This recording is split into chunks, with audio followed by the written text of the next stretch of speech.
Okay, let's go ahead and get started. Welcome to our WSU Food Systems COVID-19 Hub meeting for July 10th, 2020.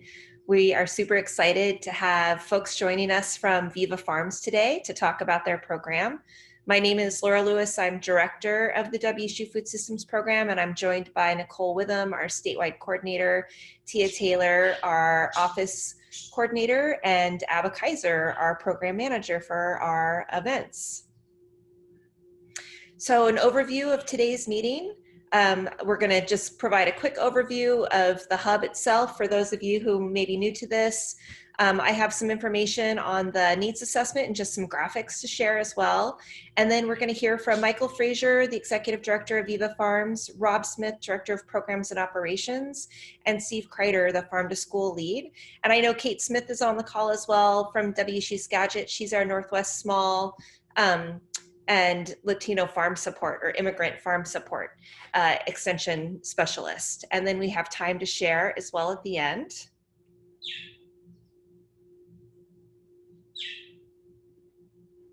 So I want to welcome all of you and ask you to introduce yourself in the Zoom chat box.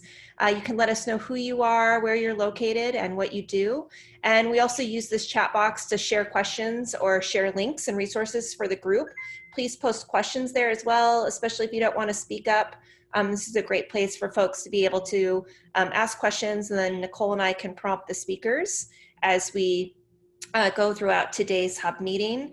It's also a great place to suggest future topics that we can support through the hub, as well as future speakers. If you want to be a speaker yourself and share information about your programs, we'd love to hear from you.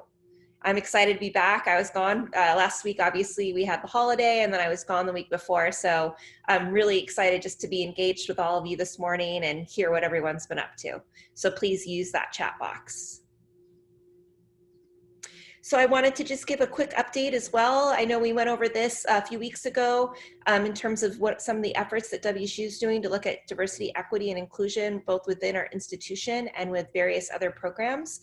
And I wanted to see if Kate Smith, she's been working specifically with Marcy Ostrom, who's one of the leads for the work that's happening within WSU. And Marcy's actually meeting with the national program leaders this morning to talk about our Facing Racism curricula.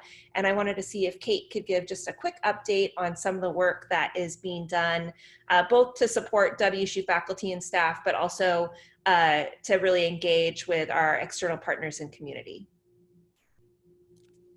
Great, yeah, I can give just a quick update. So the Coming Together for Racial Understanding efforts, also known as CTRU. So if you hear that acronym, that's what that stands for. That's what Marcy is meeting with a national group currently, right now as we speak. And we with WSU, we have committees that have come together that are made up of employees that took the training this last year, the Facing Racism training this last spring, and have come together to put together study circles and are preparing a Train the Trainer, a similar training that was put on last year for more staff in WSU Extension. And so those are two efforts that are moving forward, that the group is moving forward. And it looks like for the study circles, we have 180 people in WSU Extension and volunteers, staff and volunteers that have signed up to participate in a 5-week study circle session, moving through different resources and readings and videos, focusing on recognizing racism. And then also the other committee is moving forward, running the Train the Trainer, which likely looks like it'll be happening this fall, but the details and logistics are being worked out at the moment. And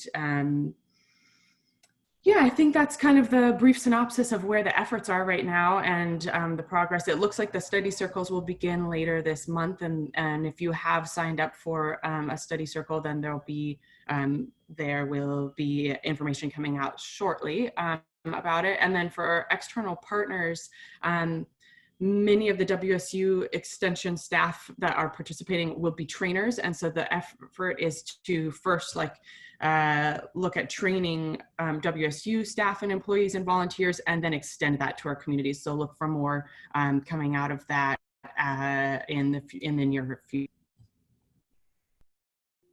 Great, thank you so much, Kate. And we'll make sure that we continue to update this group with the work that's happening and let you know how you can plug in to both the study circles as well as some of the trainings that will be coming up. If you have any questions about this, you can go ahead and put it in the chat box as well, or additional resources, or you want to share what your organization's working on. It's just really nice to hear what we're all doing in community. I wanted to put a plug out also for the food security survey that we're working on. So WSU and the University of Washington have created the Washington State Food Security Survey to better understand how COVID-19 has impacted food security in Washington. All Washington residents 18 and over can participate, and you'll be entered into a drawing to win one of 50 $50 grocery cards. Your voice is very valuable to this work, and we're particularly interested in responses from Spokane and Yakima. So if you're on the call and you are in one of these regions, if you can share this link extensively with your networks. The survey itself is in both English and Spanish. We've had over 14,000 responses to date. I want to give a huge shout out to Kitsap County because, man, they have hustled and gotten this survey out to a lot of people. King County, we have the highest respondents from in Snohomish, Clark. So thank you all for sending this link out to your networks. We're really excited about being able to do the data analysis and then report back to this group in terms of what's happening. And just to let you know about another survey effort that was done by the WSDA, if you can remember back in the spring, they did a survey on food and farm businesses, and we're gonna have the WSDA and their ag economists and the regional markets program in the next couple of weeks be on the hub call to report out on the results of that as well. They had about 800 participants from food and farm businesses from across the state. And again, this group really helped mobilize that effort. And so we just want to thank all of you for the work that you've done to support this data gathering. We know it's going to be really, really important as we move through the pandemic and into the future to understand the resources that we need to re-envision the Washington food system. If you have questions about this, please feel free to put it into the chat box. I'm one of the PIs on this program, and Jennifer Otten is typically on our calls as well, and she can also chime in if there's any specific questions. So a little bit about us. So the Food Systems program is about 3 years old. We were born out of the Small Farms team, and we seek to work with communities throughout the state to foster viable farm businesses, optimize sustainable natural resource stewardship, and to promote scaled processing and distribution, always in the pursuit of access to healthy food for all.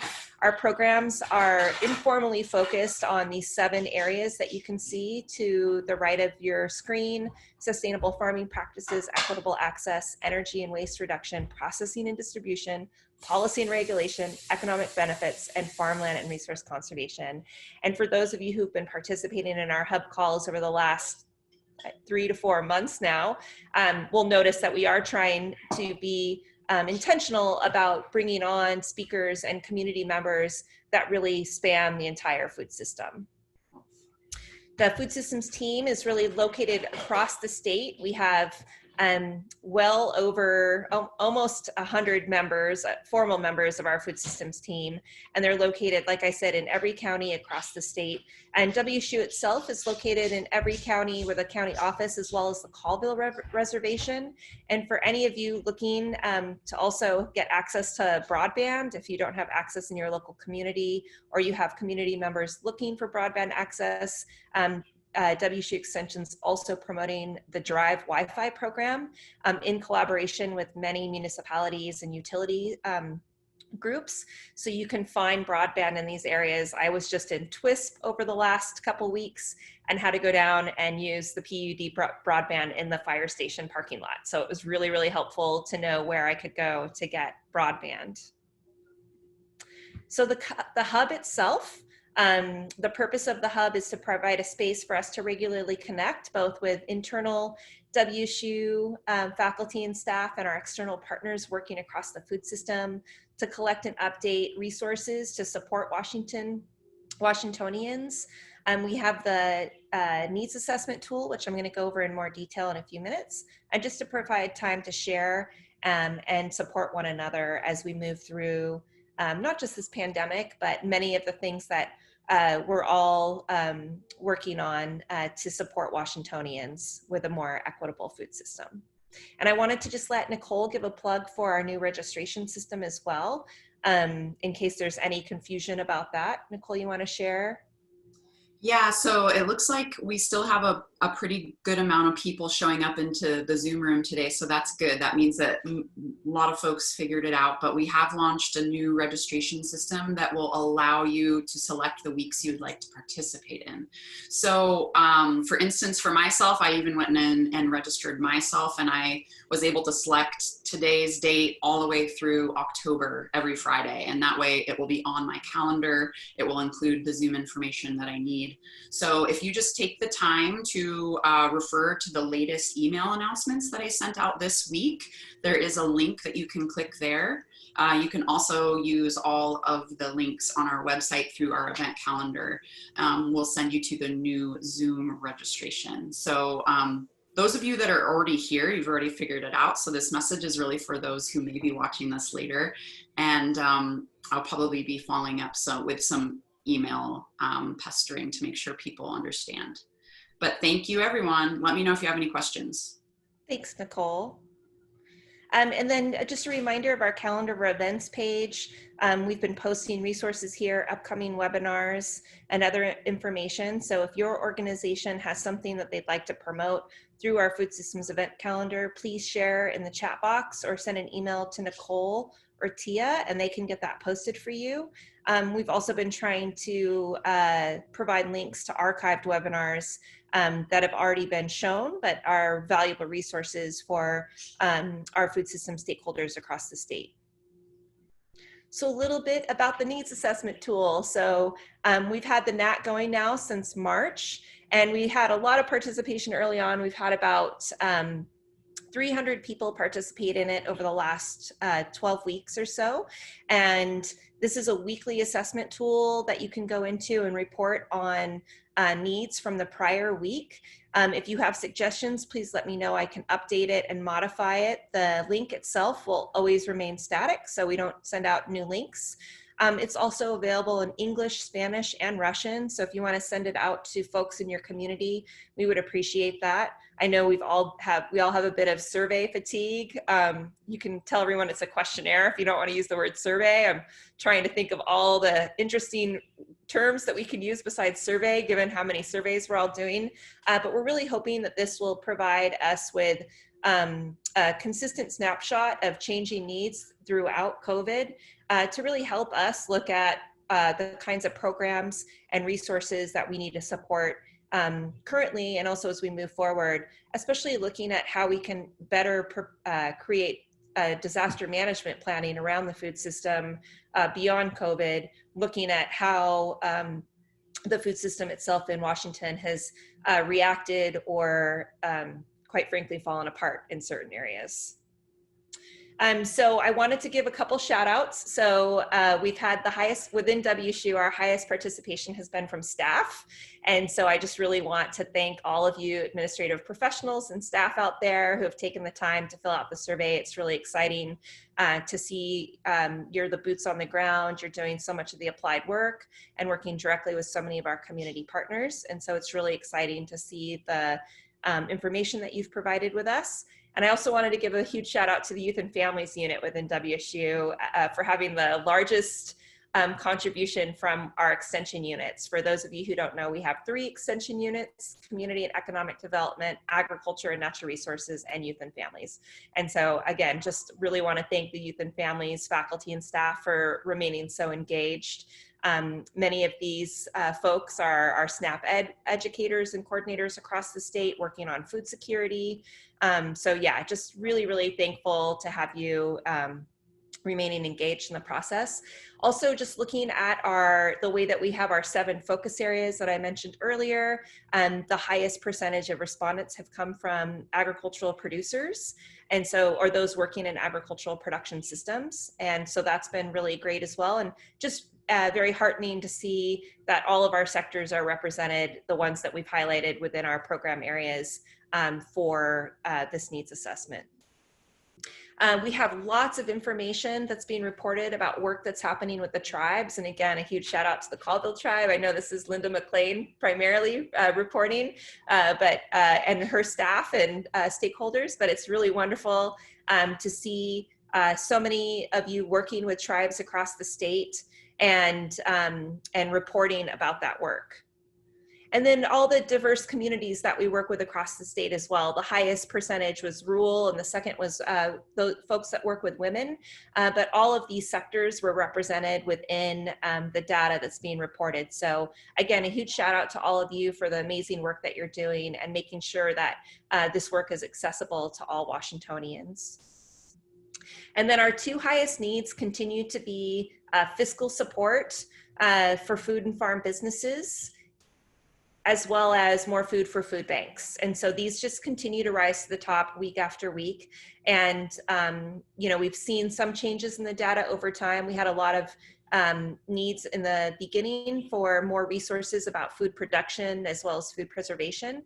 And so I just want to, again, remind all of you to not only take the survey, but send it out to your networks and really promote the use of this as a tool that we can use well into the future.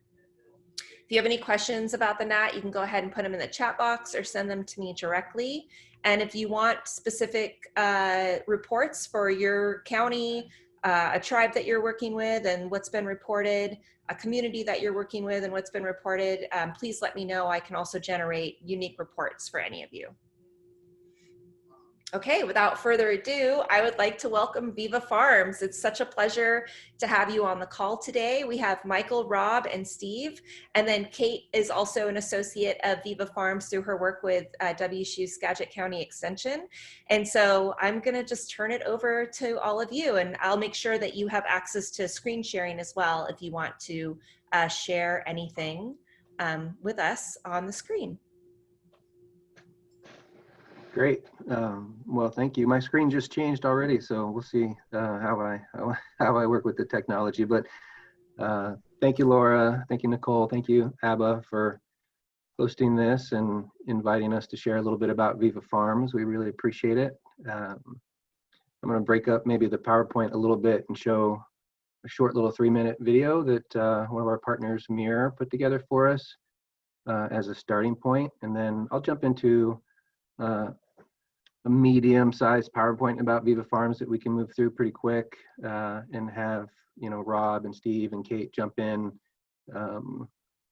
where it works best. And then I think Rob's going to do a little bit about some of our metrics, and Kate's going to share a little bit about an evaluation that is ongoing that she's been doing for us through a WSDA specialty crop grant for the last several years to talk about kind of our historical program and where we are. So let me see if I can get back to where I can share my screen with everybody. Share screen.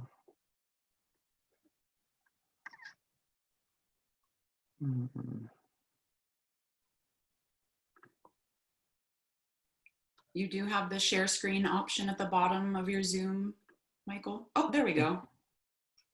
Yeah, this is actually, I'm trying to get, yeah. Perfect.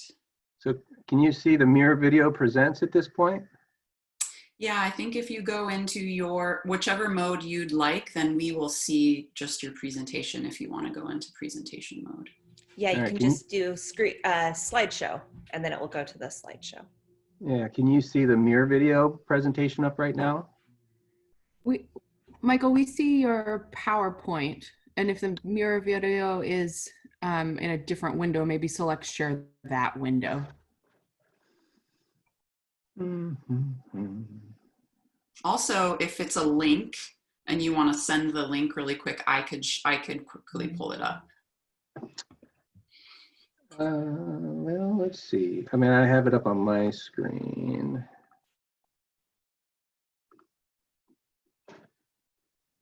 I apologize, everyone. We'll get there. I'll stop share. I'm going to share screen again. And then, can you see it now? You Yep. got it. You got it. All right. Persistence pays. All right. Here we go. So I'll shut up and hopefully this plays.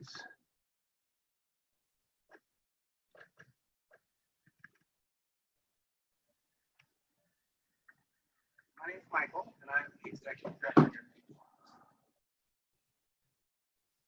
Our mission is to train, beginning farmers and support them with land, with infrastructure, with systems, with markets, and also yes, here in Skagit County, across the country,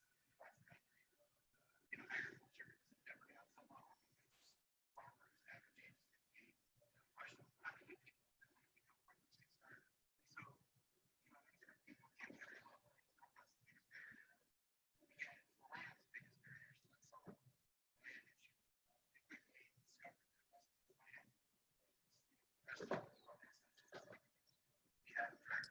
Yeah, this is beautiful, Michael, but I don't think any of us can hear it very well.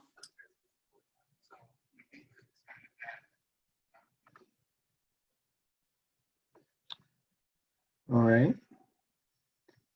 It's worked in the past. I have my volume all the way up. Are other folks experiencing a volume issue, I guess? I think so. Henry Gardner had a he says that there's a way you can make sure you share audio when you share your screen from that.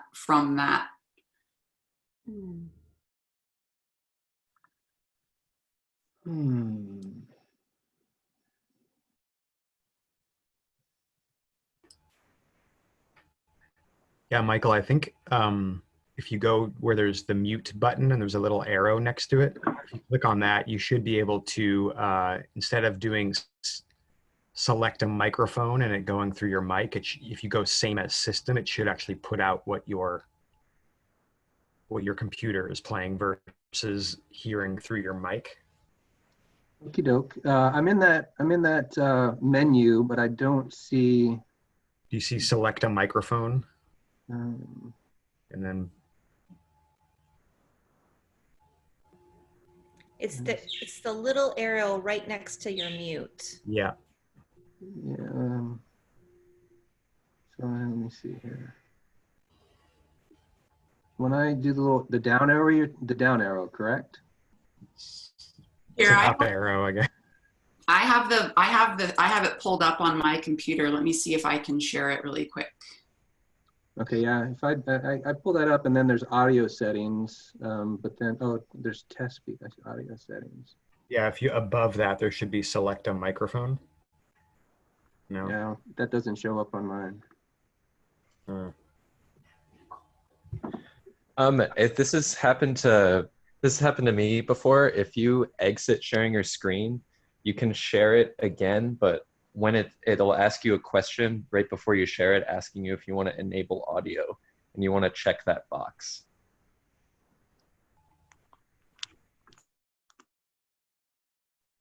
Director here at Viva Farms. Our mission is to train, beginning farmers and support them with land, with infrastructure, with equipment, assistance with markets, and also assistance with capital. Here in Skagit County and across the Northwest and even across the country, agriculture is in jeopardy on some level because farmers' average age is 58. The question was, well, how do new people that want to become farmers get started? And so, there was a group of people that came together here locally and said, well, what's the biggest barrier? And in the beginning, it was, well, land's the biggest barrier. So let's solve the land issue. And quickly discovered that it wasn't just land. It was, the rest of what we call the essentials. We have the tractors and we have the land and we have the infrastructure that folks can use. We just put a well in here with your guys' support. So, Viva is kind of that.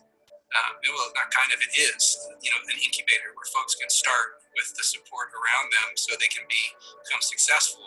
Maybe their kids will be farmers as well. Siempre me ha gustado tener este trabajo. Viva sí ayuda por facilitar más conseguir como la parcela, como plantar nuestras verduras o lo que estamos plantando. Nalita's, a wonderful farmer, and and I think the why she does what she does is probably the most impactful piece. And working in agriculture as a farm worker in California and here locally, she and her son were exposed to a lot of pesticides and herbicides and other things, and her son ended up passing away from what she attributes to that exposure. Lo orgánico es muy importante para todos, porque uno de mis hijos estuvo enfermo.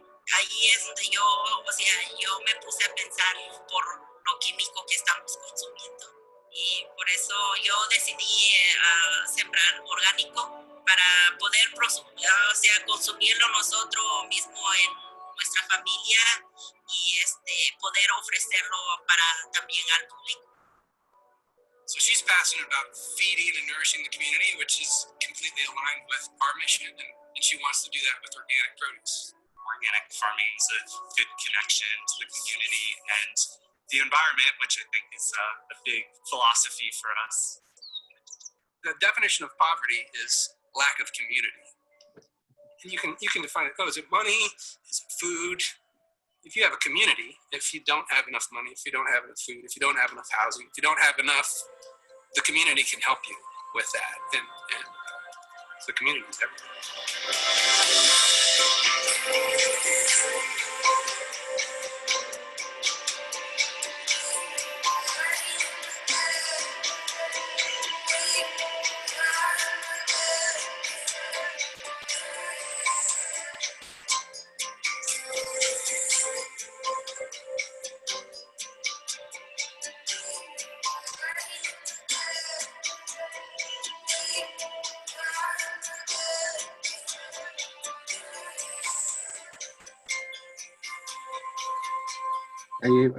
If you're doing that, Laura, can you stop the video?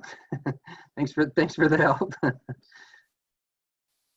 Yeah, I think, that was great. Okay. Thank you so much for sharing. Yeah, thanks for the help and apologies for the technical challenge there. Let me get to the PowerPoint here. All right, can people see the PowerPoint? Yes. Awesome.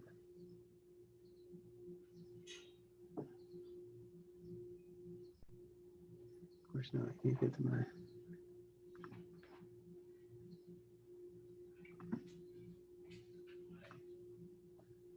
All right, so, well, the video said a little bit, but Viva Farms, 501c3 nonprofit founded in 2009.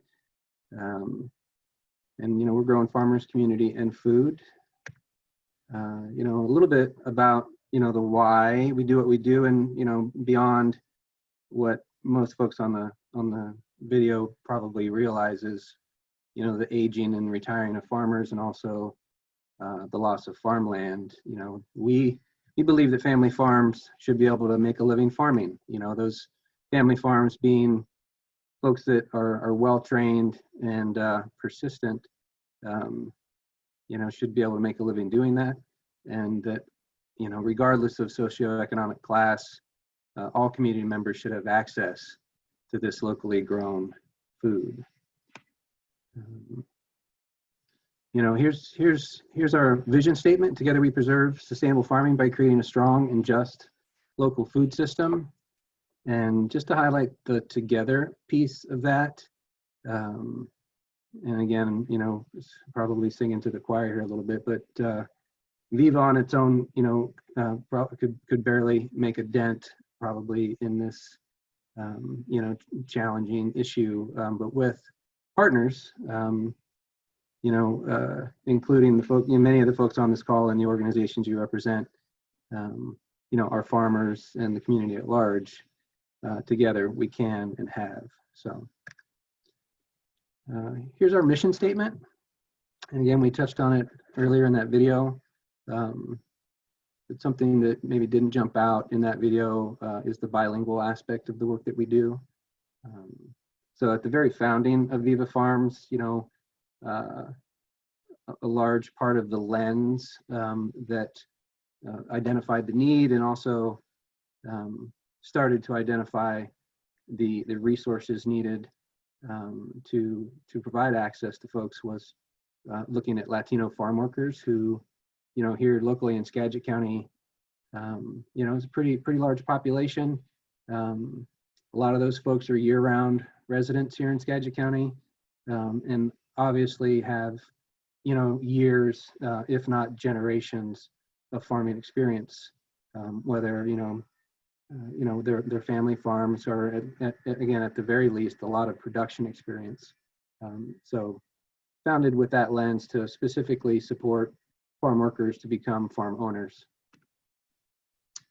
So we have, you know, basically 3 components of our training program: our student farm and practical and sustainable agriculture, the actual farm business incubator, and then workshops and trainings that we put on throughout the year. I'll speak a little bit to each one of these. And again, Viva team, if you want to jump in at any point, feel free. So the student farm, practicum and sustainable agriculture. This is work through our program, the SAGE Collaborative, and it's an 8-month on-farm program where a cohort of students, start it, crop planning, seed purchasing, and go through a full season together on the farm, running a small farm on site, all the way through the bookkeeping, et cetera, at the end of the year, and everything in between. It's an accredited program through some of these colleges mentioned here, and just a small piece on the SAGE Collaborative. It's the collaborative is Viva and these colleges and actually a couple others currently, where there's a curriculum in place at these different colleges, and there's depending on the college, a 2-year degree program that you can get in sustainable agriculture, some certificates, and there's also a process where there's a 2+2 to WSU Everett for a 4-year degree in sustainable agriculture. And also, folks, if they don't want to take it through the colleges and enroll in the colleges, they can take it through adult education. And many of our Latino participants, choose that option. The incubator, is folks that have gone through that practicum in sustainable agriculture. Generally speaking, that's the prerequisite to get into the incubator program. And then they come on site, lease land, have access to ongoing one-on-one and group technical assistance, during the production season and the off season, to address any, challenge or opportunity they're having in their farm business, whether that's production related or capital or any other thing that they need to support with. And, a note there, and again, it kind of points to our partnerships. We have quite a bit of capacity on the team at Viva, and many times throughout the years, an issue comes up that, we need assistance with, and, thank goodness we have, partners like WSU Extension, our WSU Northwest RAC, and we can reach out to, folks there and say, hey, we're having, whatever the issue is, a wireworm issue, or, some sort of issue with our water, and we need some assistance, and folks can be on site typically within a couple of days to help us help our farmers. And also in the incubator, folks have access to all those other essentials that I've talked about. And then workshops and other training, here's are just a few examples of workshops that we put on. And I guess a note here, I mean, we often, typically, I mean, we have a pretty large contingent of beginning farmers that attend our workshops. And depending on the topic that we're presenting, oftentimes we'll actually have employees of larger farm operations come to get training from us as well. So, we've established ourselves as a legitimate training organization here in the Northwest. Michael? Yes. Could back on that workshop slide, could Kate Smith speak a little bit about the workshop last year, on organic fruit that our Latino farmers were the leaders of? that really stood out to me as something that might be, and it was WSU Food Systems, WSU, that helped with Marcy Ostrom, and everyone pulled that together. But that was pretty unique in the workshops that we've been able to do, and people from 3 or 4 states came. Thanks, Steve. The workshop that Steve is referring to was one of our farm walks. That's with WSU, partnership between WSU and Tilth Alliance. And we organized that last year to take place at Viva Farms, highlighting the Latino berry growers. And it was on organic berry growing practices, and 6 different farm owners highlighted the different practices that they're using, and a lot of innovative different techniques for harvesting, for food safety. And it was an amazing event, gathering everyone together. And we, out of the WSU Skagit County Extension Office, were providing the simultaneous interpretation. So back and forth between English and Spanish. It was a really wonderful event that got to highlight a lot of the knowledge and skills that these growers have.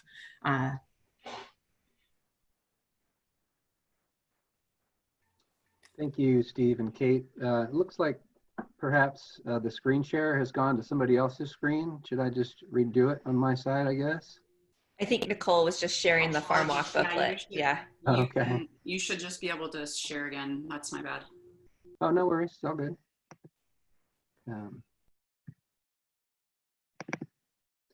Oh, interesting. It goes back to the beginning. Actually, yeah. All right. Are we back?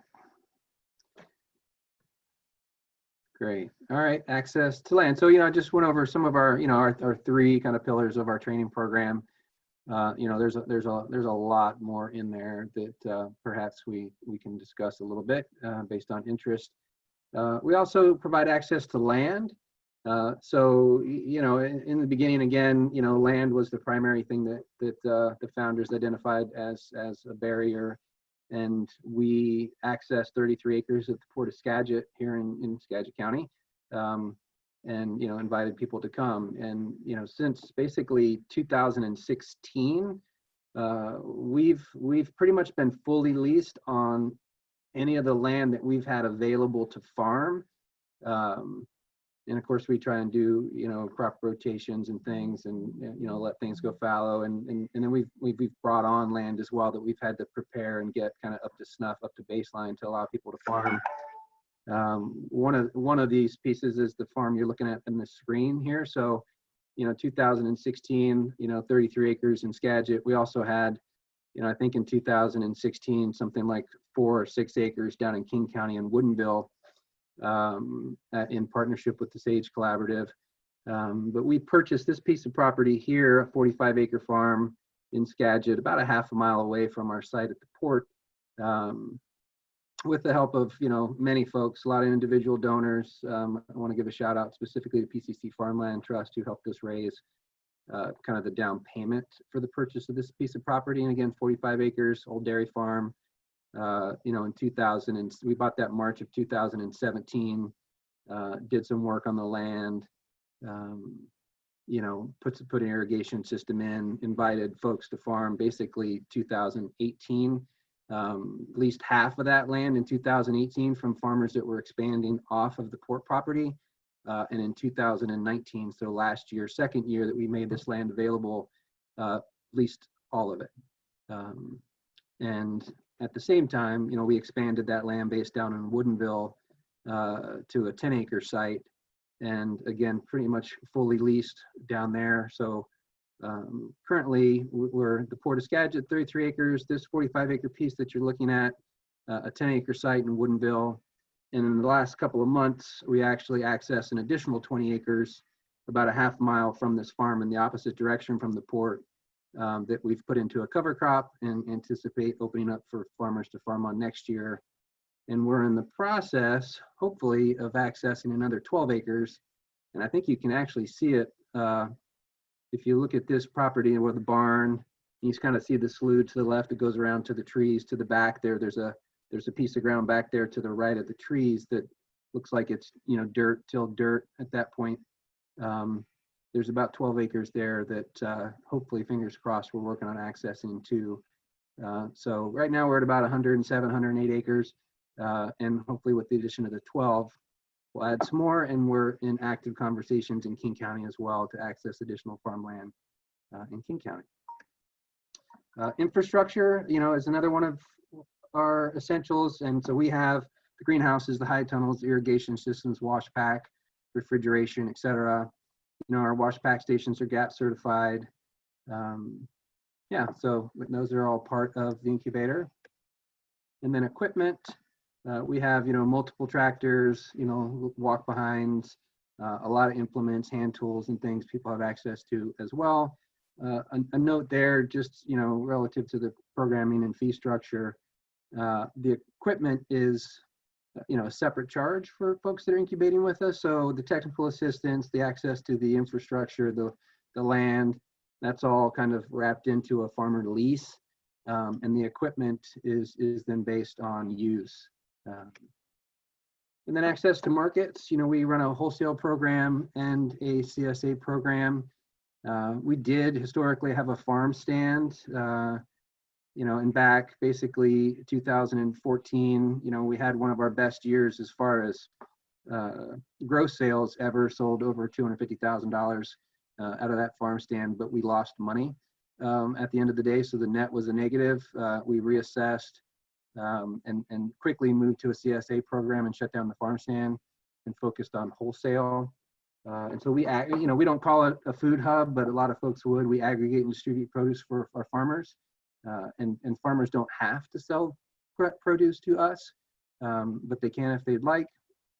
And just to give you a little bit of a history of that, back in 2015, about 72% of farmer product was sold through our wholesale distribution process. Last year, it was down to about 40%. So farmers are selling more and more of their own produce on a larger and larger scale, which we encourage, because we want our farmers to diversify their channels. Also, we assist farmers, and it's something we could probably do a lot better at, is with helping with branding and marketing of their goods as well. And then access to capital, we've done this in different ways throughout the years. The two things that continue to a very large degree is we have a revolving loan fund where we keep capital in a local credit union that folks can borrow money against, and as they pay it back, we can make more loans. We've loaned over $300,000 to farmers over the years with a default total in that time frame of $37. And then we also help farmers apply for grants and loans. And in 2019, we helped farmers access over $100,000 in grant funds. Is just one marker to speak to the scale of that work. Here's a little bit of the impact, and again, Rob's going to share a little bit more from some of our end of year survey work. But big, wide brush kind of here. Quite a few farmers we've trained over the years. A large component of the folks that have been in the practicum and actually started their farm business continue to farm today. The percentage of stakeholders, both women and Latino, are way above national average. Last I saw, about 3% of farm businesses nationally are owned, operated by Latino folks. We're at 40%, and again, last number I saw was about 18% of farm businesses owned, operated by women, and we're again at 40%. 24 incubating farms last year.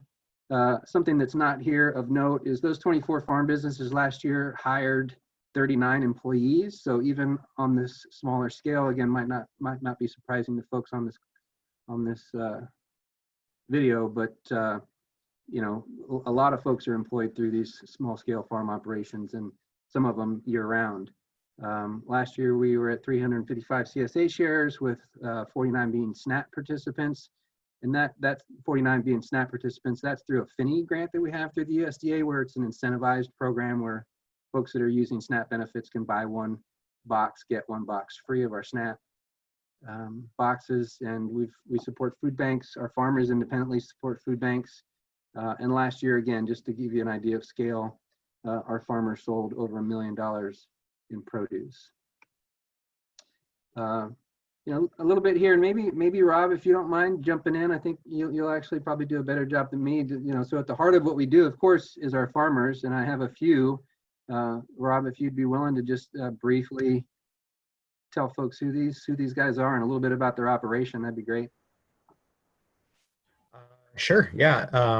So yeah, hey everyone. Nice to see some familiar names on the call. Yeah, so I will fill in just about these. So Boldy Grown Farm, Jacob Schlossberg, and his wife Amy. They are started out, I think they're in their 5th year now at Viva Farms, started out on an acre, and now they're farming over 12 acres at Viva. Highly capitalized farm, mechanized cultivation, and focus on wholesale distribution and fall storage crops. All right. Old picture. Regino's farm. Regino and his family have been farming at Viva for quite some time now. They are actually one of the original farms from Viva Farms, starting back in 2010. So they are now in their 10th year of operation. And this photo is great because their kids are all like grown up now and driving around and helping out with the farm. So it's really cool to see this. But yeah, Regino's and his family originally from Oaxaca, Mixteco farmers, and mixed vegetables and berries. You know, in the last couple of years, they've been able to scale their farm. They're up to about 6 acres now, and they sell to Viva Farms in a number of farmers markets independently in Bellingham to down to Seattle area as well. The Crows Farm, owned and operated by Matthew and Gianna.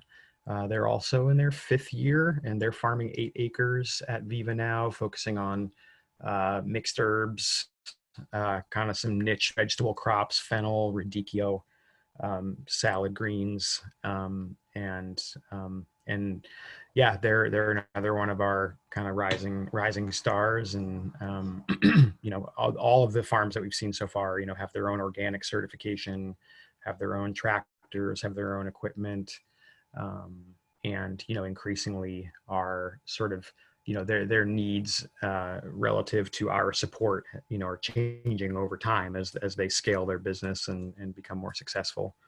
And then Pure Nelita Farm, she is on 7 acres at Viva and also has an additional 5 acres offsite here in Skagit Valley. Yeah, just another, you know, familiar face for many folks who are familiar with Viva Farms, and she featured in the video as well. And yeah, pleasure. Well-Fed Farms, Eric Olson is an alumni from Viva. He had a farm prior to coming on to Viva, and still continues to operate a farm now off-site up in Bow, Washington, north part of the valley, and does mixed vegetables and also pigs. Arguta Farm, and Baxter, she just farms on 1/8 of an acre and does hardy kiwis for direct sale in Seattle farmers markets.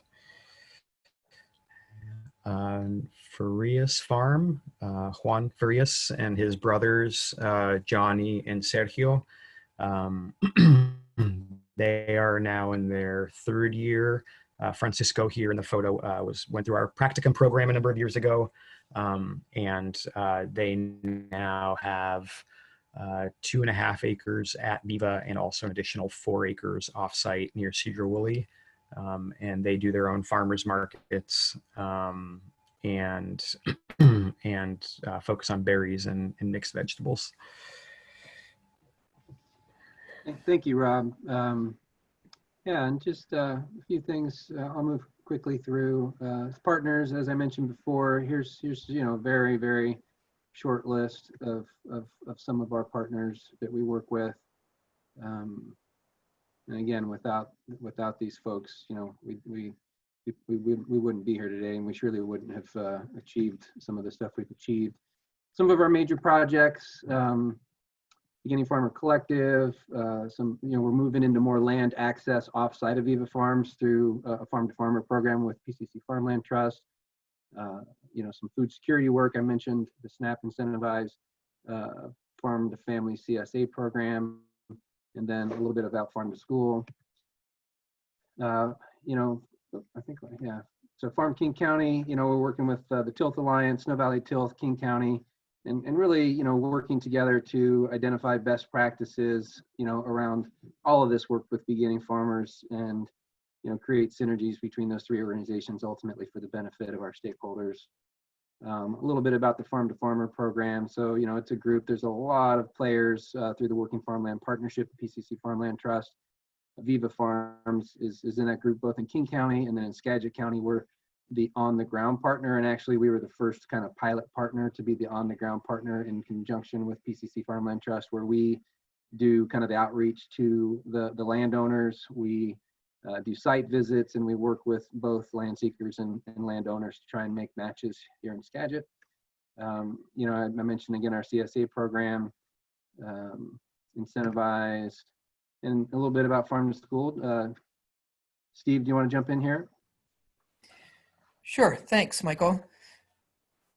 We, in 2017, I believe, as part of LFPP USDA grant, included a farm to school piece that was begun by Amber Robinson. I was able to take the baton from her in year 3 of that grant, and begin expanding on the work that she did to build out relationships across Skagit County and the statewide network with WSDA's Farm to School program. We work with at least 7 school districts directly, doing technical advising, helping on school gardens. We introduced a new program partnering with Steve Jones and the Bread Lab to take some of those great wheat and barley varieties and add that to school gardens. Gives us something to plant in the fall that winter's over. And we're in year 2 of that. I'm just getting photos back recently from several school gardens. They're harvesting their wheat and barley, their winter wheat and barley right now, which has been very gratifying to see. And we also have a program for Viva Farms selling into school food service programs. So we have sales both from Viva Farms and then direct contracting. I know that the Crows Farm has had some direct contracts for broccoli and other crops with Concrete School District and others. And I'm happy to report that our program will be continuing and building upon this work. We just received news that in this new cycle for National Farm to School program, we received a grant for the next 2 years to keep our farm to school program going and building upon past work. Thank you, Steve. Yeah, moving forward, and again, yeah, land access. We as an organization are looking for more land, as I mentioned earlier, and then we're doing that farm to farmer work and Working Farmland Partnership work with PCC and others to do that. We need to continue to improve our infrastructure. I'm going to jump down here. Here's the barn at our ag park, the 45-acre piece we bought. It's about time to do something new there. So we'll continue to improve our infrastructure on site. We've got some old stuff and some new stuff is around tractors and implements, and we'll continue to improve that stuff. And of course, as we access additional acreage, we'll need more equipment.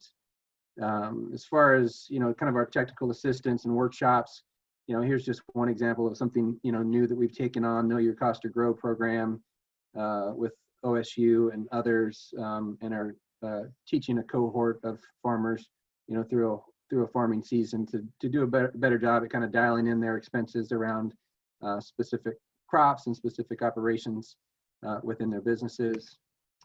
And yeah, Thank you. And I'll pass the torch to Rob. And also, I yeah. just want to note, Rob and Michael, there's several questions that have come up on the chat screen. We can either save them to last, or when we want to address those, don't want to miss those. Thank you, Steve. And thank you again, everybody. I'm going to have to peel off to another commitment. So you're in good hands with everybody else that's still on the call. Thank you again. Thank you, Michael. Michael. Thank you so much, Michael. And for those of you on the call, we will hear from Michael next week as well about their programs that support veteran farmers as well. So really excited to have you on the call this week, and thank you for your contribution. Thank you, Laura. Yeah. Rob, do you want to address the questions that you answered in the chat box? Sure. Yeah. So yeah, there were a couple questions, and thank you for questions, and questions around farmers who have land offsite, whether they're leasing ground or purchasing, which we've had a combination of both. We've got a number of farmers who have been able to lease ground offsite, and we've had several that have been able to purchase their own land as well. So all sorts of different outcomes there. There was a question around EQIP funding, and yes, many of our farmers have received EQIP funding, as has Viva Farms as an entity, and that's work that we provide technical assistance for. And Kate Smith has done a lot of work there too, in getting people successfully receiving that funding from the NRCS. There was also a question around livestock, and we have had livestock on site, both in our Skagit County locations and in our King County location. Fairly limited, as I'm sure many know, that livestock requires a lot of specialized infrastructure that we don't really have. So it's been pretty limited operations, but we have done some of that over time. And another question around perennial crops. And yes, we do have perennial crop systems, mostly raspberries, blackberries. We have a farmer doing Saskatoon berries, not any fruit trees. And, I think the farm incubator model in some ways is challenging to figure out how to integrate perennial crops. We've done some of that over time, but in, I guess, more limited perennial crops. So crops that sort of have a more limited lifespan, and fruit trees would kind of be outside of that. But again, that's the model that's existed since the beginning. And that being said, we're always evolving too, and working with partners and figuring out maybe different types of land tenure models around. Maybe there is a place for that within the incubator model. So continuing to evolve that, but currently not. And then there was a question about grains as well. And yes, we have had mostly, we don't have any grain farmers in the incubator, but Viva Farms as an organization, like when we've brought on new land, we've done grain crops, notably at our agricultural park, we've done grain crops as sort of a transition back to row crops. That ground in particular had just been hayed for many years. And so, so we've done barley, oats, we've done some hard red winter wheat before. And so we have done some grain crops as a rotation. We have not had any incubating farmers do grain crops beyond just a very, very small scale. But certainly cover cropping. With, Steve Jones, though, too, didn't he plant out some seed growing? Our neighbors are the Bread Lab. We did some cooperation with them too, didn't we, Rob? Mm-hmm. Yeah. So we've, exactly. Thanks, Steve. Yeah. Our, the WSU Bread Lab folks have leased ground from Viva the last couple seasons, last year and currently this year as well, to do some of their grain trials. And it works out great because we have the infrastructure, the equipment to work up land for them, and we're really close by, so they'll have grad students come, and so that's been a really nice synergy there around rotation and sort of resting ground as well.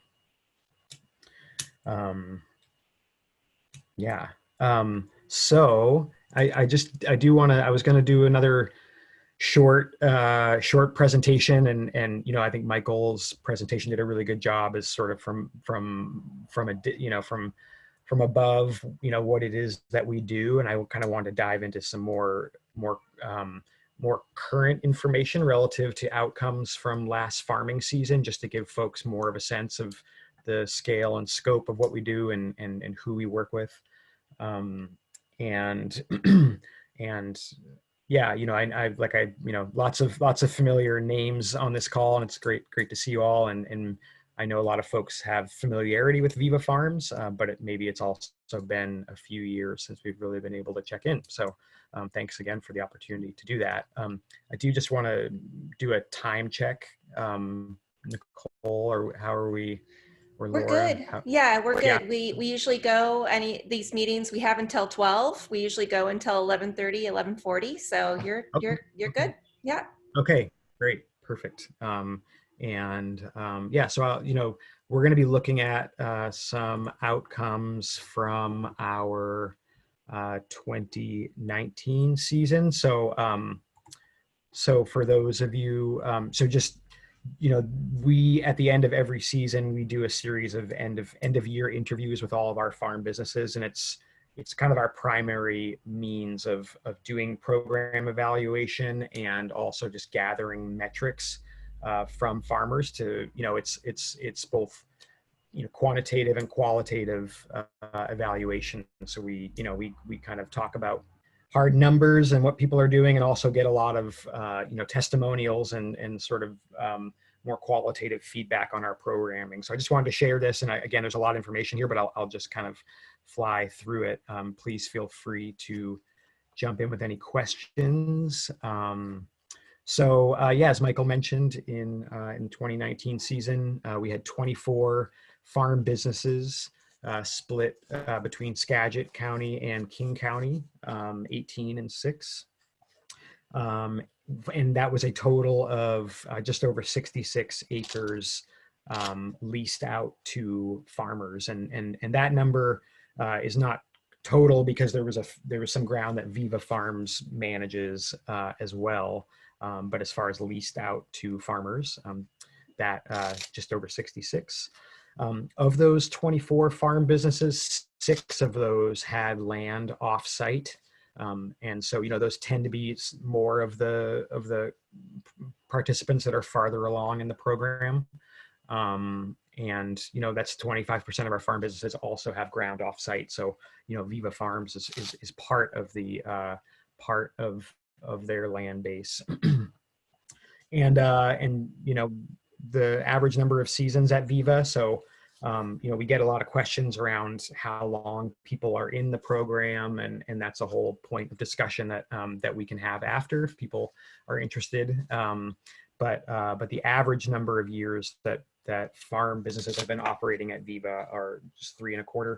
And you can see there that, you know, Skagit County is our home location, bigger land base, and so that skews a little bit longer in our Skagit County location, and King County, being new, is lower than the average.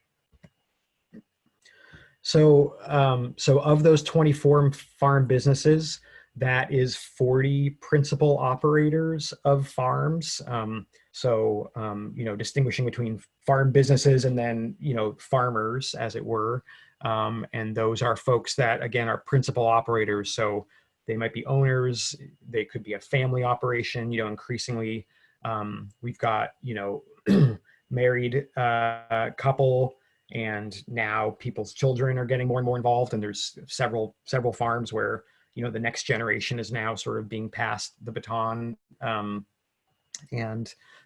there's a lot of people. And, you know, as Michael mentioned too, that doesn't include employees, right? Those are basically owner operators of the farm. Average age of the farmer at Viva is 38, with a pretty big range there of, you know, our youngest farmer is 19 and our oldest 66. You can see there how gender breaks out, and you know, these demographics are self-reported. So, you know, of the 40 principal operators, we got 31 responses on that. So there's some folks that did not answer that. But obviously looking at national trends of farm ownership and principal operators, we have a lot more female owned and operated farms than certainly the national average and local as well. And then socially disadvantaged farmers, so that, I'm sure many of you are familiar with the USDA designation of socially disadvantaged farmer, but 45% of the farmers at Viva are identified as socially disadvantaged, or at least I don't know if they identify as socially disadvantaged, but they would qualify under the USDA designation.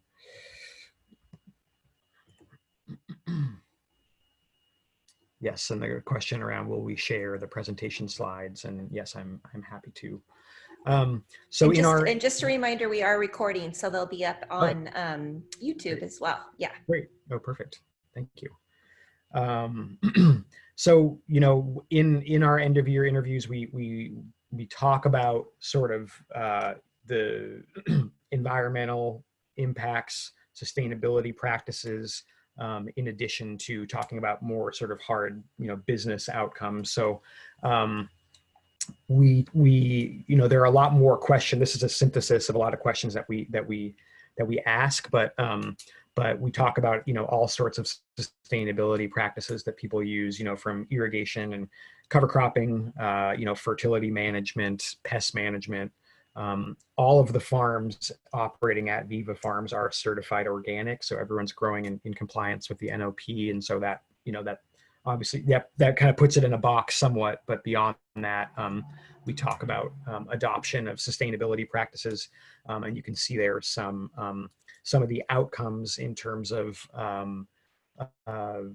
implementation of best practices, what people are expressing in terms of benefits to adoption of sustainability practices.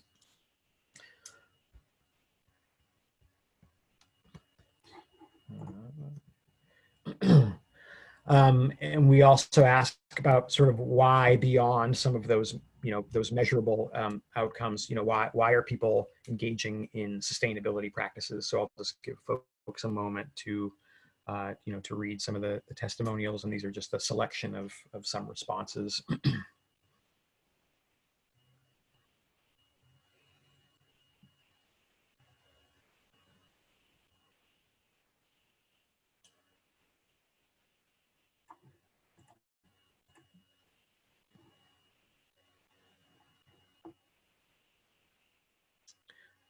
And there was a question on, are the NOP certifications individual? And so there's a combination. So Viva Farms maintains an organic certificate that is an umbrella certificate, and that growers growing on site can sell their product, and it will be, you can market it as certified organic. Now that's an important distinction there, is that for folks who are under the Viva Farms certificate, they can only market their produce as certified organic when it's sold under the Viva Farms label. So Michael mentioned a sales program that we operate, which is a big part of our operation, the Food Hub, the CSA program, and all of that will go out under the Viva Farms label. And so growers who are growing under the Viva Farms certificate can get the benefit of of organic pricing when selling through Viva. So in selling their own product, they're not able to use the Viva Farms label, and that's why a number of our growers now have their own independent organic certification. So I think, yeah, we'll actually see later on in the slide about the percent and number of folks that have their own independent organic certifications. So just looking at some of the business performance of Viva Farms farmers from last year. So you can see there, trends from 2010 until, through 2019. So the sales to Viva Farms last year in 2019 was a total of $332,000.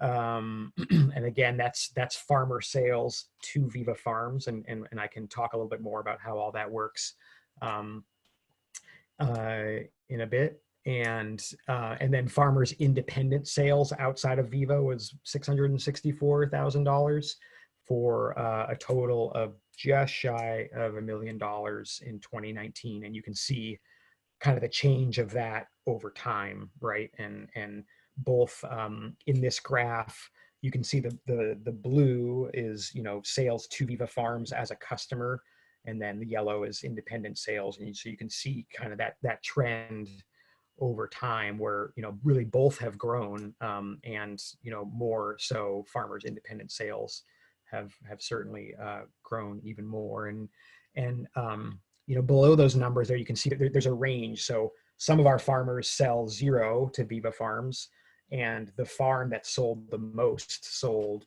almost $74,000 to Viva Farms. And you can also see farmer sales to other markets. So there are some farmers that sell none to outside markets.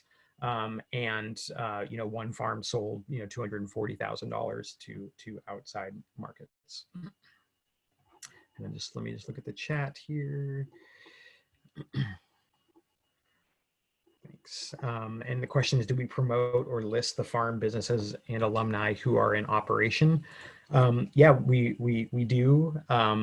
You know, part of our technical assistance and service that we provide is helping folks with marketing and building their own brands. And, you know, we will help promote them in our communications, and we also will help them build their own capacity in terms of their own communications, their own brand promotion. And you know, and again, Kate from WSU Skagit has done a lot of that work as well. She could speak to that as well. Kate, are you still on?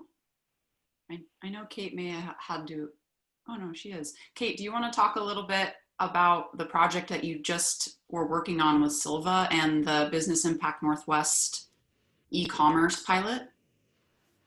Sure. Yeah, I can just speak a little bit to that. There's a lot of different technical assistance that we provide through WSU and then in collaboration with Viva.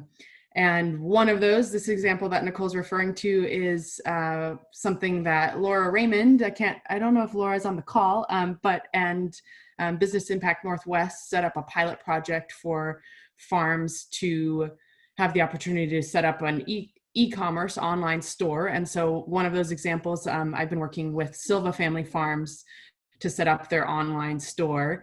It's pretty close to going live. I think actually later today we'll have it up and running. And that's also with the technical assistance from the platform that they've chosen, which is Barn to Door. So that's an exciting collaboration too. So I'll be on a call. I was on a call yesterday morning, and we'll be on a call later today with Barn to Door and Silva Family Farms, who are setting up. So there's the technical assistance for setting that up online and being able to update their products and have pickup locations for their products as a new potential way to reach customers and have customers do pre-orders, especially in this crazy time that we're in now. Yeah, that's just one example of that for promotion, and they'll be promoting it we're working with Barn to Door to be able to promote it on their Facebook page and on their website, and then be able to promote it when they're at markets and so on. Thanks, Kate.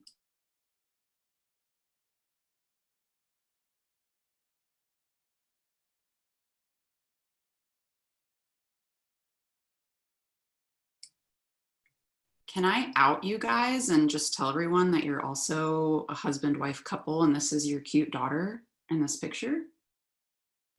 Because I don't think everyone knows that about you. We're going back and forth between rooms with a little baby on the ground.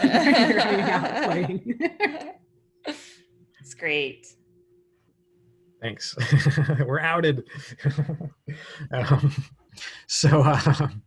So just continuing on here. So just kind of another way to illustrate some of the trends over time of the percentage of sales going to Viva Farms versus independent sales. Whereas, according, on this graph in 2010, basically, it was the first year of operation, all the product that was grown at Viva by farmers was sold to Viva Farms as a market outlet. And so there was, I would say a heavy dependence upon Viva as the marketer. And, that has changed over time.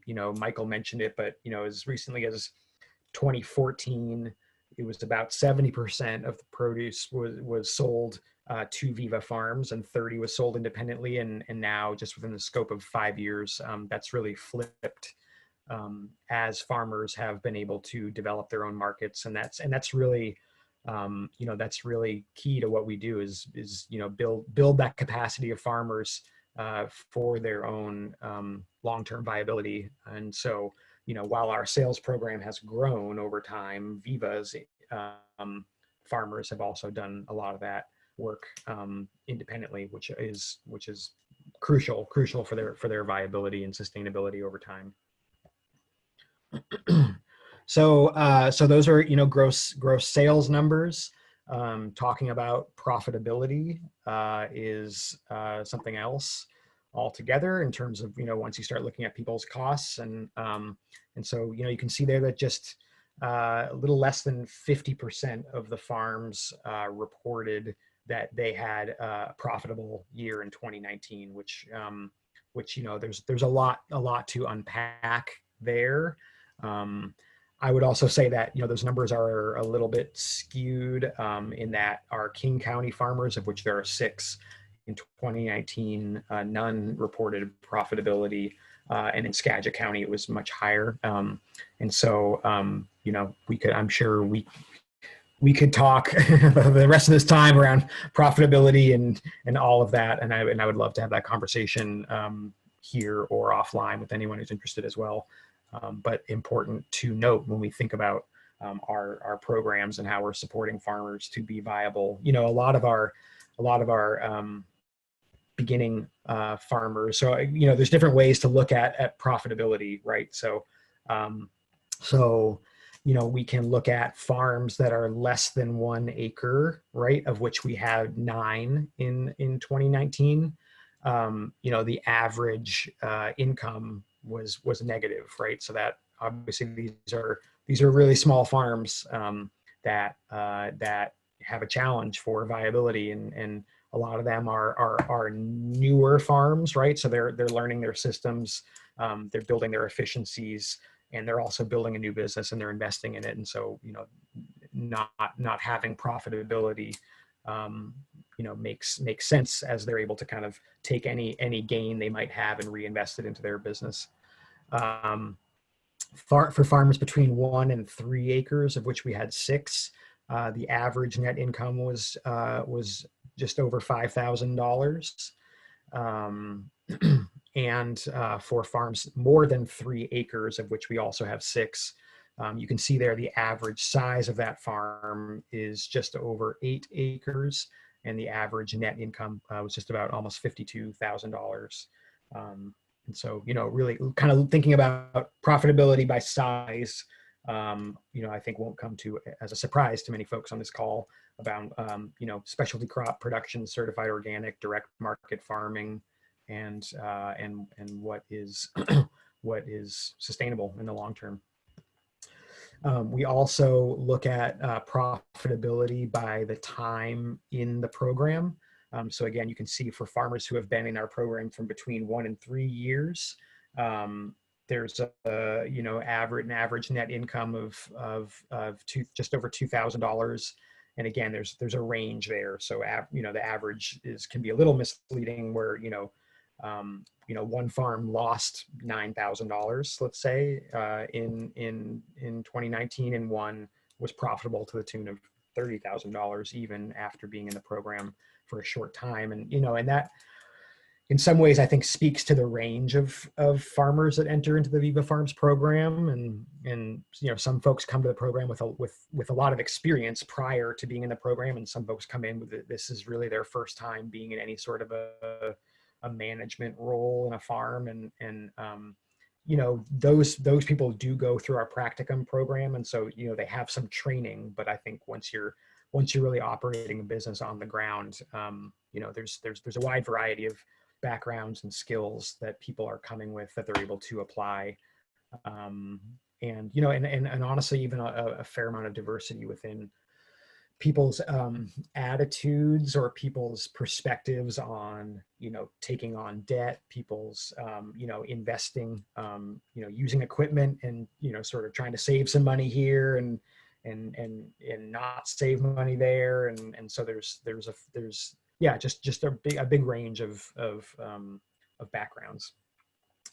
You can also see that, you know, for folks in our sort of mid-tier in our program, 4 to 6 years, you know, on average, people are profitable, about $48,000, and then interestingly enough, the sort of more longer-term folks who have been in the program for more than 7 years have a profitability range of about $30,000, and I think that. Yeah, so that's kind of interesting. I think we have a number of farms in the 4 to 6 year range that came onto the program a little bit later in its development and with a little bit more capacity for providing technical assistance and training, and so yeah, we're seeing some of the results of that. You can also see some of the different markets that people are selling to. So again, you know, there were 21 responses out of the 24 farm businesses that answered this question, and you can see as a percentage, you know, where people are selling their products, and you know, and many farms are selling them to many different outlets. But you know, Viva Farms as a customer is a big one, but as a dollar value, you know, as we've seen, it's actually a smaller percentage. But you know, 85% of our farmers are selling some product to Viva. A lot of folks, you know, farmers markets, direct wholesale, food hubs. I think there's a couple that are missing there, and there's farm to school, I believe, is that third one, and the second one I'm not remembering. I'm sorry, but you can just see a range there. And interestingly enough, you know, friends and family also are also a market for folks. And Rob, just to jump in here, back on that slide, that Viva Farms portion includes a lot of aggregation for customers like OGC, organically grown companies, some of the distributors that are in the mainstream organic produce world, Pacific Coast Fruits, and also a lot of direct sales to places like Whole Foods, New Seasons Market, and our local co-ops. So just to help unpack what that means to Viva Farms, and our sales team helps to create that kind of volume that allows a truck to come in and make a stop, you know, and get several pallets of various product that can get into the mainstream distribution channels. So that Viva Farms piece serves a lot of different purposes, plus our own truck that we have for that you saw in the slide, Michael's slideshow, that can do direct delivery. And it also includes our CSA, which draws from the practicum program students, as well as aggregating again across many different farms. So our CSA box is quite colorful and mixed. We always have fruit, we always have some herbs, and then of course vegetables, because we have so many different farmers to draw from. Yeah, and I would say that, you know, too, I mean, Steve talking about the Viva Farms sales program, and you know, we've gotten to a certain scale, right? Like, you know, just over $300,000 of sales, which is great. You know, I would say first and foremost, the reason that we do that, it's a lot of logistics and a lot of work, really is as a training opportunity for farmers. So, you know, for people entering into the program, you know, what does it take to run a wholesale farm? What are quality standards? You know, how do you pack boxes? How do you do invoicing, accounts receivable? All of those parts of what it takes to exist and thrive within a wholesale scene and with those customers. And so, you know, that's really why we do it. You know, it does generate revenue for Viva Farms as well, but it's basically a break-even proposition depending on, you know, on the year, but it does allow us to get our brand out there, certainly, you know, and get a lot of really good,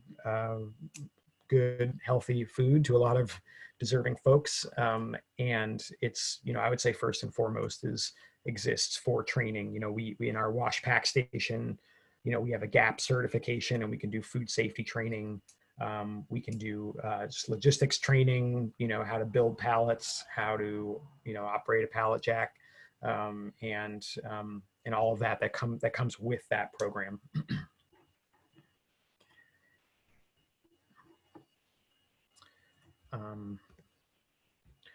So there's a question around how has the farming practicum changed over time? So the practicum in sustainable agriculture is our you know, sort of one of our flagship training programs that is the entry point now into the incubator. And so how it's changed over time, you know, we're now in our 5th year of operating the practicum. So, you know, prior to 2016, there was not the practicum as a prerequisite.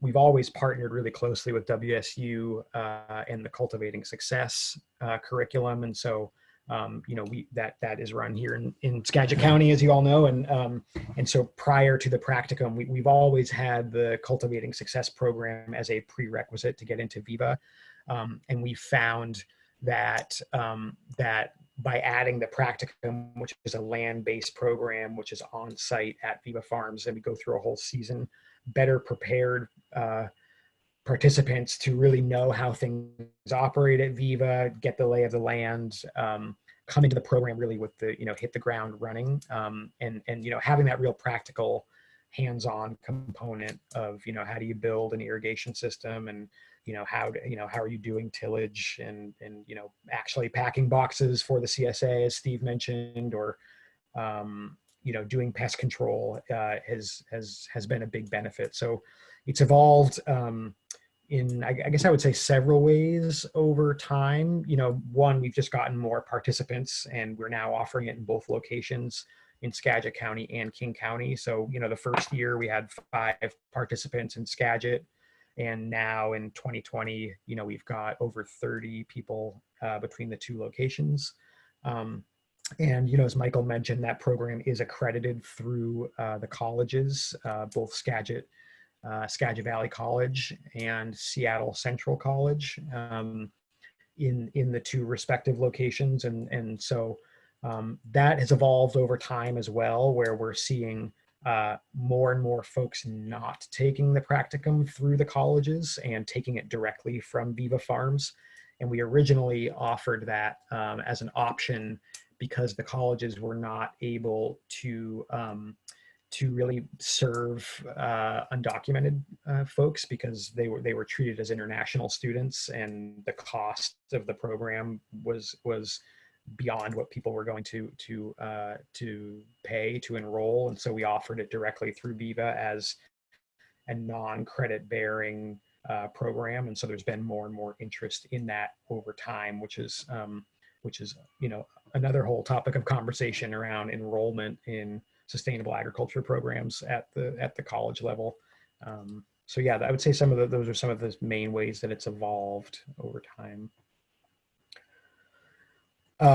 So yeah, just a couple other facts. We're getting close on the PowerPoint here, so thank you. But yeah, you know, Michael mentioned employees, you know, the percentage of farms with employees, and then also the number of farmers with outside employment. So, you know, of the 20, you know, of the 40 operators, 43% had a job outside of their farm, which actually is surprising. Like, that number is lower than I would have thought. So, you know, more than half of the farmers rely upon their farm business as their primary income, which is great. There were, of the 24 farm businesses, 8 of them had their own independent organic certification in 2019, which, you know, as I mentioned, allows them to market under their own brand as certified organic. And we do a lot of technical assistance in helping folks, you know, prepare for organic inspections and do record keeping, and you know, and just sort of assist with land transfers and all that. Most of our farmers are certified through Oregon TILF. Viva Farms as an entity is certified through Oregon TILF as well, though we do have 2 farms that are WSDA certified, and we, people have the choice to go with either entity depending on just, we encourage people to shop for it and see what makes sense for them. Just one other thing too around thinking about year over year profitability, profit and loss statements, and is one way to look at it. And I think as a farm business incubator, we also really are looking at farms' balance sheets and seeing the growth and value of their farm businesses over year over year. And so, in 2019, all the farms collectively at Viva, had balance sheets that were worth almost $600,000. So, beyond people's income in a given season, people are building wealth, and they're investing in assets, in equipment, tractors, irrigation infrastructure, all sorts of things that I think will better prepare them for longer term viability as they kind of dial in their production systems and their own distribution equipment and infrastructure as well. So we also kind of talk about some non-quantifiable benefits. So, beyond just the numbers and the outcomes, what's the benefit of operating at Viva Farms? And so, yeah, you can see, I'll give folks a minute to read some of those. And we have a question here as well from Lisa Smith about the microloan fund results. Mm-hmm. And asking about what the lending range is and accessing it tied to any business education programs. That's a great question. So the lending range, so the microloan, the Farmer Reserve Fund program is, as Michael mentioned, we leave a certain amount of money as collateral in the bank with a partner, and then farmers can borrow against that. The lending, I think the most that farmers have borrowed from that, I would say would be, I think the biggest one was probably $14,000. And most farmers that access that are using it as operating funds. So they'll take it out at the beginning of the season to sort of bridge their cash flow issues as the season gets going, and they'll typically pay that back within the season. So people have not used that as much with sort of like longer term asset acquisition, more operating loans, but there is one exception where one farmer did use some of that money to help with a down payment on a property. And then as far as the business education programs, not directly tied, though, I think participating in the Viva Farms program overall is a business education program, but those loans are not tied specifically to any specific class. But that being said, the folks who access that have been through our practicum, and they continue to receive lots of technical assistance. So yeah. And thank you for the questions. And then I just wanted to, just finish up by, we also do a program evaluation. We take the opportunity to ask folks around, hey, how are we doing? How can we do a better job? We again, there's lots of questions and qualitative things, but just as in summary, we ask people around the different essentials and areas that we operate in. So being land, equipment and infrastructure, capital. We ask people like, hey, on a scale of 1 to 5, how are we doing? Which again, there's lots of detail there that we get into with folks. But overall general satisfaction with our program participants, and I think one, the access to capital program being the lowest, and I think because that program in particular is it was is probably one of the areas that we need to, that we are working on building out over time, like the land, the equipment and infrastructure, the markets. Those are very directly tied to folks operating on site at Viva Farms, and they see it every day in the capital programs, both our own capital programs of our Farmer Reserve Fund, for example, and the technical assistance that we provide to farmers in terms of getting their own funding, like EQIP funding that someone mentioned, or or applying for foundation grants. And in 2019, I think we helped farmers access like over $100,000 in independent funding through different grant programs. So and that being said, it's sort of depending on where the farmer is in their own development, they may not see the capital piece quite as much.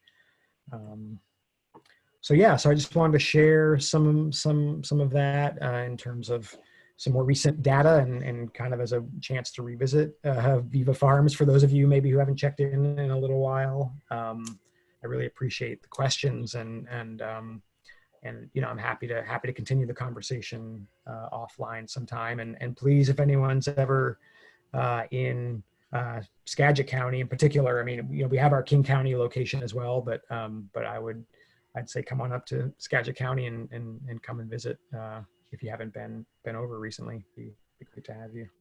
Rob, thank you so much. And also thank you to Steve and Kate. I wonder if you could just wrap up by telling us what you think COVID, like the impact of COVID has been on Viva in terms of, some of the 2019 data that you just shared with us, where do you think some of those trends are going to be most impacted?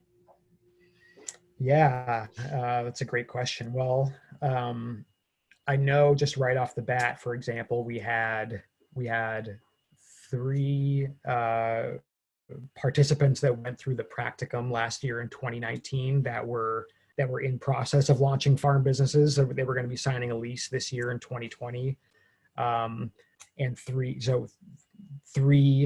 of the 5 wound up not going through with it. They just felt like it was kind of we're signing leases in March and April. And I think particularly then it was just the uncertainty around COVID and what that might look like. So, just right off the bat, we have a few less farm businesses operating this year than we would have otherwise. I think that in some ways, from a market end of things, we have a couple farms that sell a fair amount to restaurants. And clearly that's been impacted negatively, though I would say most of our farms are not as exposed to that market. And I think whatever fallout from that there was, particularly for restaurant sales, has been made up for through our interest in our CSA program. I think last year we had about 220 CSA shares, and now we're maxed out at over 300, and we have a waiting list. And we're also going to be starting participating in a CFAP, the Coronavirus Food Assistance Program, where we're going to be packing an additional 500 boxes a week over the next couple months. So there's, in some ways, we'll have more demand than our farmers have supply. Just I think the uncertainty has been really challenging for folks, and sort of last minute adjustments to their crop plans. I anticipate, fennel sales being a little bit lower just because that was really like a restaurant heavy item. But we're also seeing a lot, pick up in other crops. So it'll be interesting. We do have some farmers that are, kind of negatively affected by what's happened with farmers markets and sort of I guess just sort of, some markets are open, some aren't, curbside pickup. So overall, it'll be really interesting to see what the impact is. I mean, I know just from like an internal operation standpoint, it's the, all the COVID precautions, particularly the most recent, ones that have come out for farm worker requirements and all that have been challenging. Farmers are, my sense is that people are still feeling pretty optimistic. The folks that are there, and particularly those that have been able to sort of establish establish a solid foundation over the last few seasons. I think for those earlier on in their trajectory are feeling the uncertainty more. Yeah, thank you so much for providing that overview. Are there other questions as well? Anyone else want to unmute yourself and ask a question?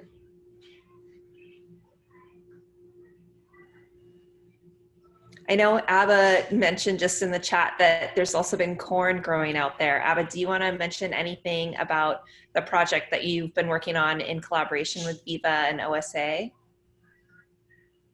As well as the MILPA project that we talked about on this call of like a month ago that seems to be also getting off the ground. She may not be available. Yeah, I can just mention early. Okay, great. That'd be great, Rob. Yeah, just so last year we did partner through our practicum program.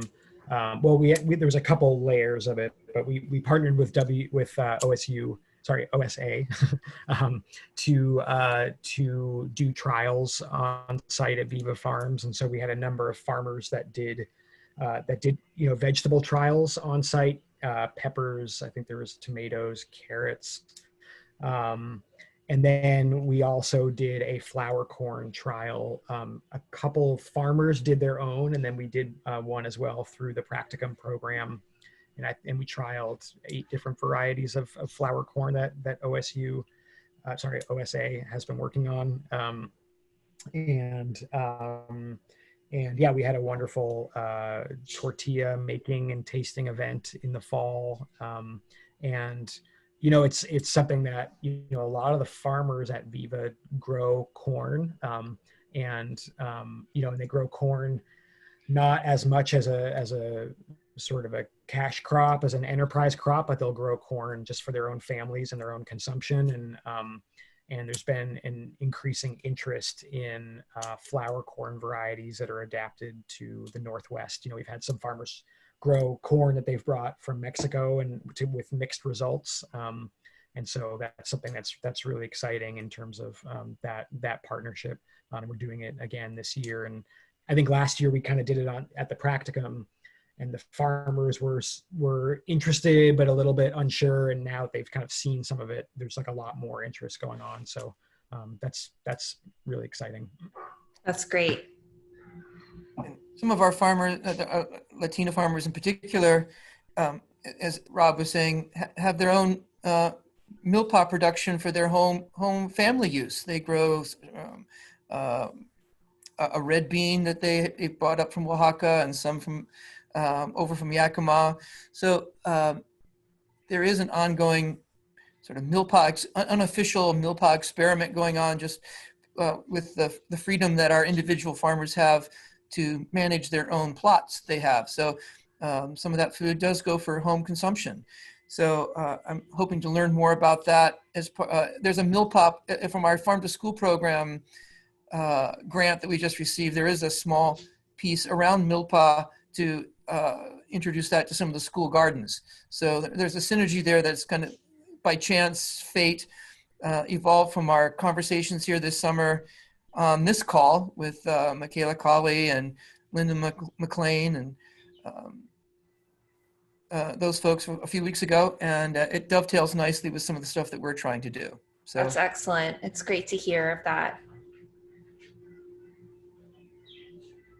And I also just did want to point out that, Kate put in the chat a link to an article that she published that has a lot more sort of a longer term look at some evaluation data that Kate did through WSU and her master's program recently. So yeah. It's great. We will definitely make sure that we get that up on the website as well. So. Well, we're at 11:45. I want to see if there's other information that people would like to share on the call. And again, we can definitely still have questions for our Viva folks. And if you want to even put them in the chat box, we can forward them on to them as well, or they can respond.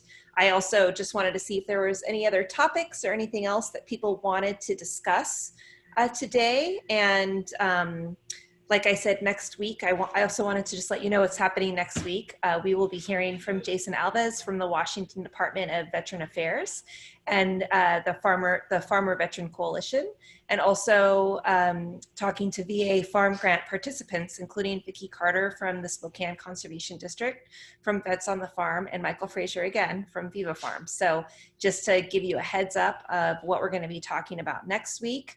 And then also the week after, I believe, is when we're going to be hearing from the WSCA in regard to the survey results from the survey that I believe was implemented in April and closed in mid-May. And so we will be talking about that. But, you know, this is a time for anyone else to bring up news, share something that you have going on.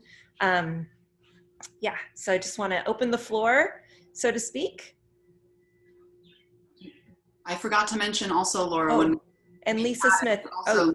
Also Lisa from Enterprise from Equity. I just saw that from Jason. Thank you, Jason. So yeah, and Lisa Smith's on the phone or on our call today. So that will be excellent. So Enterprise for Equity will also be part of that chat next week. Yeah, and I was just going to say how impressive this presentation was, and I'm hoping it probably won't be me presenting, but Beth Enriquez next week. But if there's a way to learn more about you had mentioned, Laura, earlier in the call about the fiscal, did you mean financial needs or fiscal needs of farmers? I'd love to learn more about that or unpack that somehow. Yeah, definitely. That's just from our needs assessment tool. And so people who have been filling out that survey, that has just continued to be a very high need for food and farm businesses in particular, looking for additional fiscal support. So yeah, and I'm happy to meet with you outside of this call. Awesome. And those reports are posted on our website. And I'm also happy to send you the master report that I compiled today. Terrific. Yeah. Great presentation today. I would just add also, Lisa, when the WSDA comes to present on the 24th, that survey was specific to economic impacts of producers. So she will probably have a lot more in-depth information. Fabulous. Thank you so much, all of you. No problem. Anything else that's been put in the chat or other questions? I really want to thank our guests today. It was really wonderful to have you as co-presenters. And, you know, Michael, I know he had to jump off the call, Steve, Rob, and Kate. The work you're doing is absolutely extraordinary and so fundamental to supporting the Washington food system. I'd love to see, you know, Viva everywhere in the state. It's just been really wonderful to watch, even for myself. I came back to the state of Washington in 2011 and I've been able to watch the program continue to grow and be really successful. So we're thrilled to have you on here today. And for those of you who are still on the call, if you have other topics that you want to see addressed, you can drop those in the chat box really quick. We welcome all of you to join us again next week. And remember, there's a new registration system. So when you see the email go out, you can go ahead and click on the registration link and sign up for any of the weeks that you want coming up. We don't foresee suspending these calls. We have them set up to be on that weekly schedule from now until who knows. So it's been really delightful to see you all today. And again, thank you for participating and for supporting Washingtonians throughout COVID, as well as so many of the other social justice issues that we're facing right now in our state and the nation.